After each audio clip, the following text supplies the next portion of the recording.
Joanna is Vice President and Lab Director of IBM Research Australia and Chief Technology Officer of IBM Australia and New Zealand. Joanna's long and really varied career has taken her from studying physics, in particular chemical physics, through to managing IBM's research efforts in areas as diverse as pharma and biotech, sensors and actuators, and global technology services.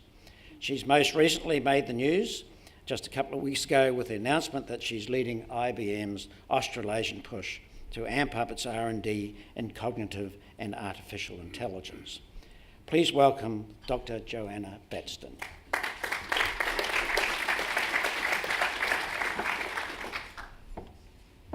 Thank you, Jim, and it's a pleasure and an honor to be here today. I'm here as a representative of business, and in this dialogue around the ecosystem of science and technology, the role of business and the role of industrial research is a very critical part of that relationship. So we're really pleased to be here in Australia.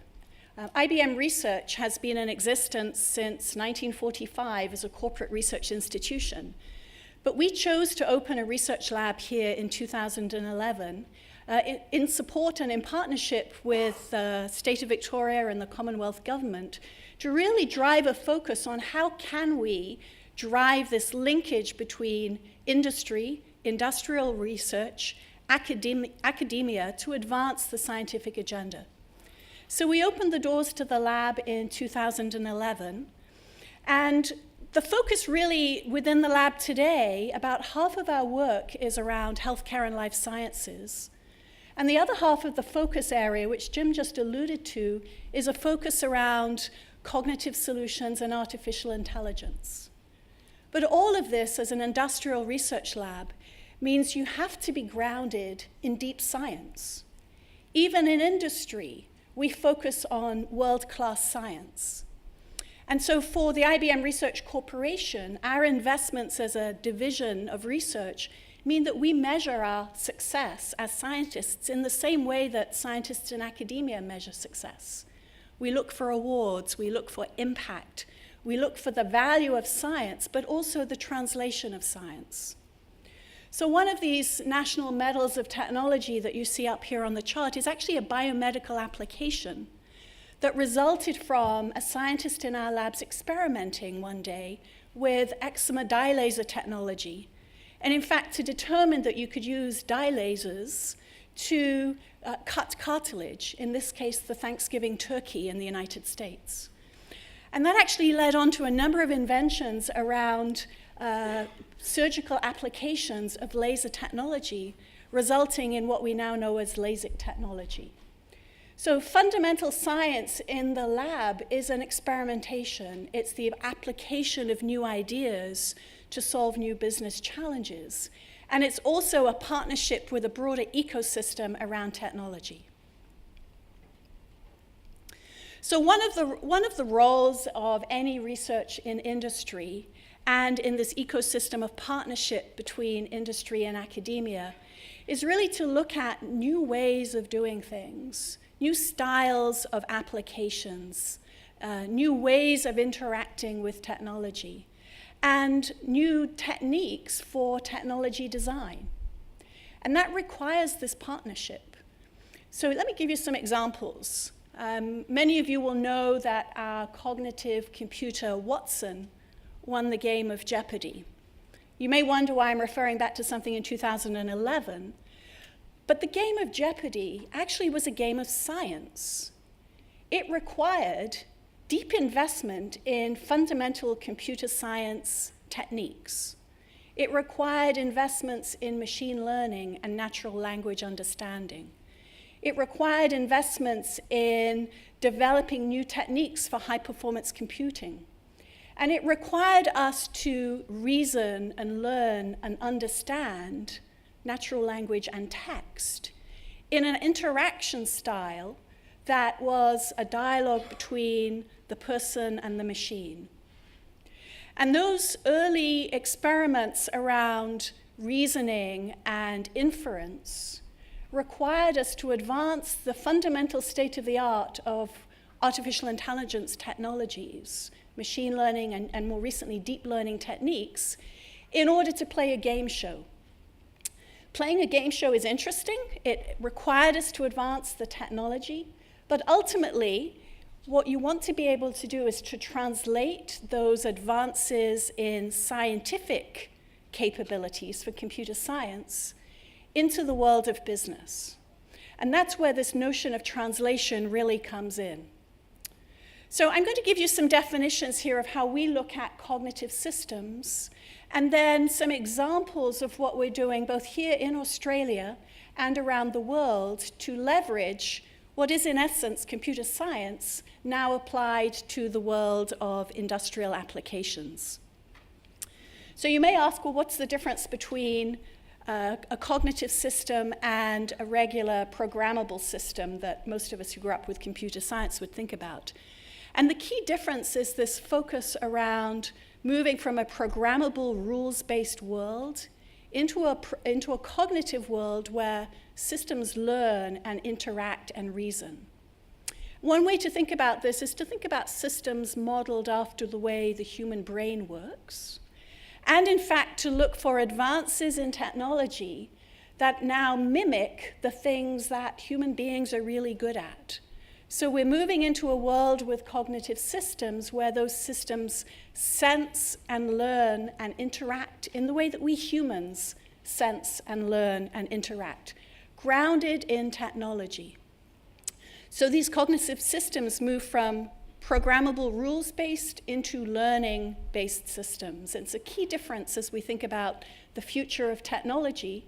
And it's a fundamental approach as well in the way that we start to teach computer science in our universities here in Australia, as we think about moving the state-of-the-art of artificial intelligence technologies into what we would call augmented intelligence, and really pushing the boundaries of techniques of computer science that will benefit industry.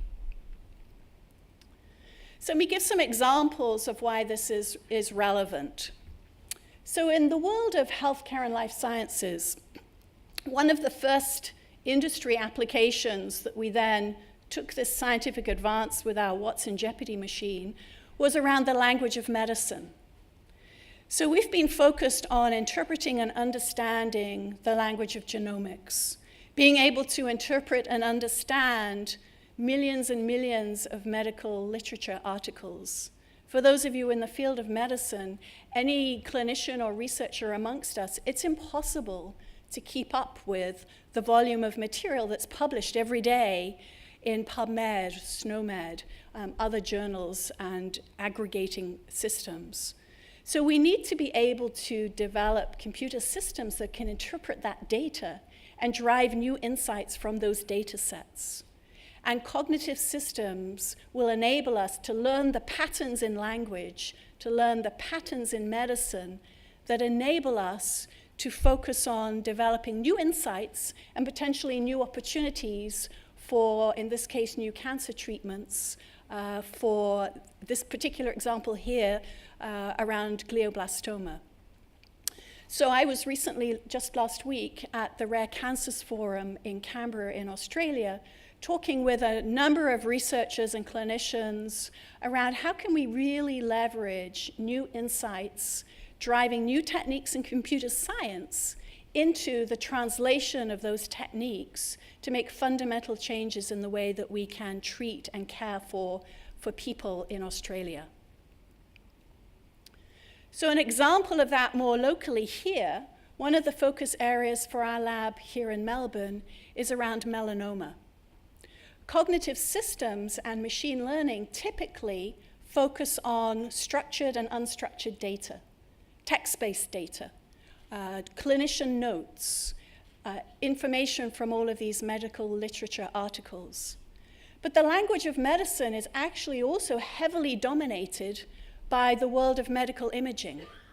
So to advance techniques in science, we also need to be able to teach our cognitive systems how to interpret and annotate and analyze medical images. So our focus in Australia here has been on understanding how we can teach computers to detect early instances of cancerous skin lesions. We have a number of partnerships here in Australia, for example, with the Melanoma Institute, with MolMap in Australia and New Zealand, where we're teaching our systems how to do early diagnosis of skin lesions. And obviously here in Australia, it's a very deadly skin cancer, and early intervention is key. And if you're a dermatologist or a clinician looking at thousands and thousands of medical images, the ability here for now cognitive systems to determine and differentiate between a melanoma or a squamous or a basal cell carcinoma is key. And so our focus is really allowing our algorithms to learn and to reason with the data, and in essence to pull the needle from the haystack and look for true differences in the characteristics of skin lesions. Again, for the betterment of the population here in Australia. Let me turn away from the world of healthcare and life sciences to a business application. Working with Woodside, we've been actively engaged in helping Woodside gain insights into a huge volume of corporate data. For those of you who are here in the audience who are in business, our key intellectual capital as a business is typically wrapped up in the minds of our employees and the corporate set of documentation and legacy materials that we have in our organizations. So the focus here with Woodside was to help Woodside tap into, in essence, 30 years worth of field engineering reports around how they run their business. And in essence, to enable their employees of the future to tap into the insights that exist within the corporate information legacy databases and documents that exist today. And so we can unleash new insights by applying computer science.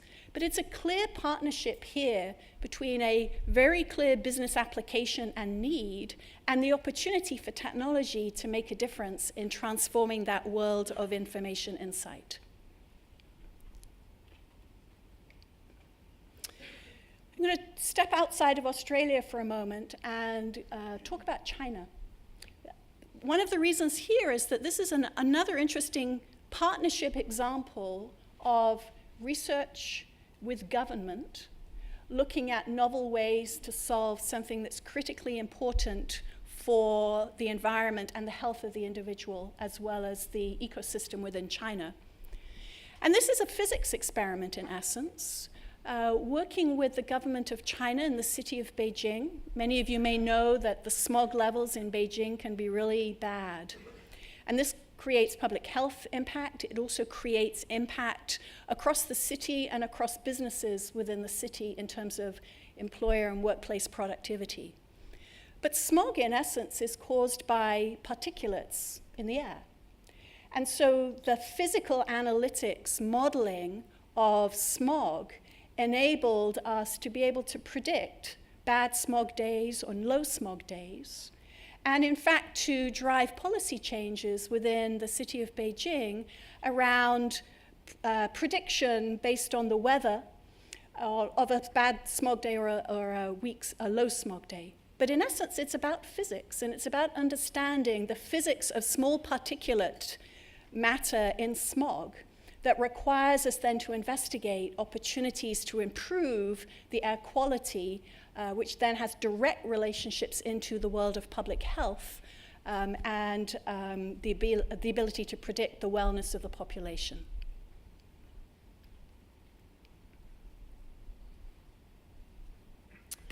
Now let's step back again and think about the future of technology and some of the areas where we can collaborate together. Cognitive systems are today built on computer architectures, von Neumann architectures of silicon chips.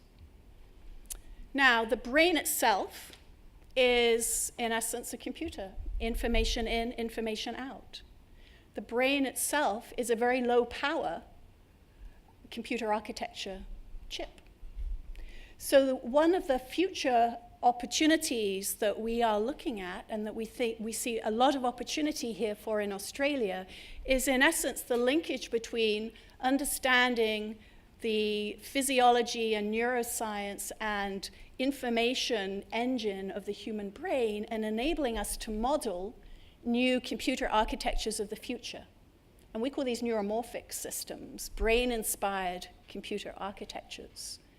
And as we look at advancing the technology of new silicon-based architectures, it enables us to get into a world of brain-inspired computing where these systems now do mimic the way the human brain processes information.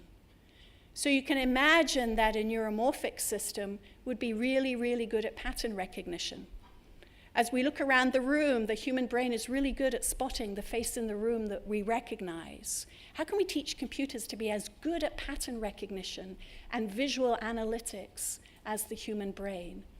And that's where we see the future of technology moving beyond conventional von Neumann silicon architecture into this world of brain-inspired computing modeled after neuroscience. That requires a deep partnership between industry and academia, a deep partnership around psychology, neuroscience, electrical engineering, and computer science. We've got to pull all of those disciplines together to be able to build the technology systems of the future.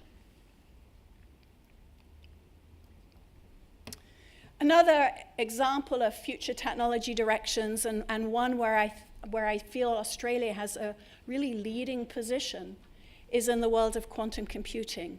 And this ties right into government priorities around innovation for the future, the world of quantum computing. Now, for us in IBM, we've been investing, like many of you, in the world of quantum computing. And we've now built and have operational in silicon a quantum computing set of technologies, 9 qubits built on conventional silicon, supercooled, superconducting aluminum Josephson junctions to build the device. But to accelerate the transformation of applicability for quantum computing, we've opened this up to the ecosystem. And again, I think this is an interesting example of how do we partner between business and academia.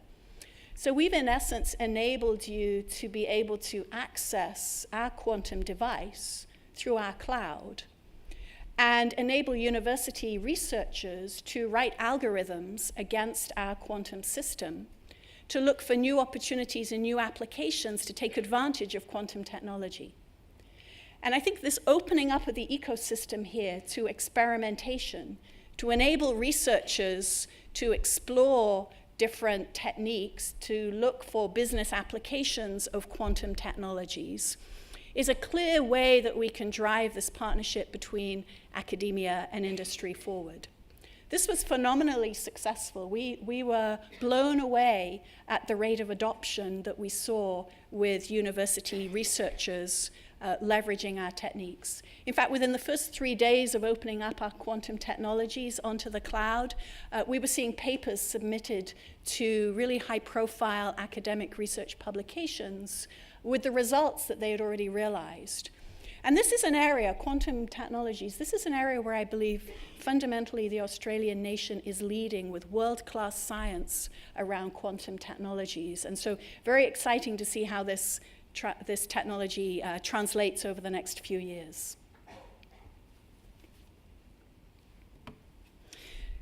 I'd like to extend upon this notion of collaboration and how as industry and academia, business and science, we can partner together. One of the approaches we've been taking here in Australia is to look at how can we engage in the ecosystem in a fundamentally different way. Much like with launching our quantum technology into our cloud, we have a number of other technology platforms that we enable for use. Our cloud platform and our catalog of APIs on the cloud is called Bluemix. Our Watson cognitive technologies are launched through our Watson University program as part of our Watson Developer Cloud. But in terms of collaboration and driving this linkage here in Australia, how do we leverage some of these assets? One of the ways we drive engagement, and increasingly have been driving engagement during the last 2 years, is around hackathons. We're based here in Melbourne, actually in partnership with the University of Melbourne. This last weekend at Carlton Connect, we have hackathons going on. The world of the hackathon and the ability to engage early career researchers, startups, developers, business, and academia, I think prompts some very interesting models in collaboration moving forward. So in addition to the relationships around the whole Carlton Connect precinct here in Melbourne, a few of the hackathons we've been doing recently, which I think drive this different style of engagement, have been bringing together large business entities, for example, IBM and ANZ Bank, with universities. In this case, on this slide, you'll see RMIT up here in the University of New South Wales. These are examples. As well as the world of startups. Stone and Chalk, York Butter Factory here in Melbourne. And driving that engagement and interlock between the world of science and academia, the world of the entrepreneur and the startup community, as well as the world of big business, is really important. And it's driven by a focus around solving real business challenges that then drive an engagement between this ecosystem of academia, business, and the world of the developer and the startup community. So engagement of the ecosystem is really, really key, and is, I think, the underpinning of much of what we will be discussing today in this conference, is how do we drive that deeper engagement, not just because we want to work together, but with a focus on business outcome that will enable us to drive translation of our ideas into true business impact.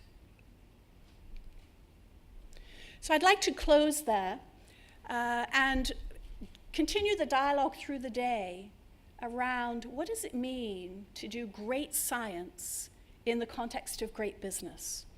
For IBM Research, our motto and our mission statement is up here on the slide, that our ability as a research institution to drive success is dependent on our ability to be vital to IBM. It's great science for commercial innovation benefit, and that requires a really strong linkage around the ecosystem for us to be successful. So in industry, you can do great science as well. And we're delighted to be here in Australia. The lab's been open 5 years now, and we're really looking forward to the next 5 years of success in partnership with many of you here in the room. Thank you very much.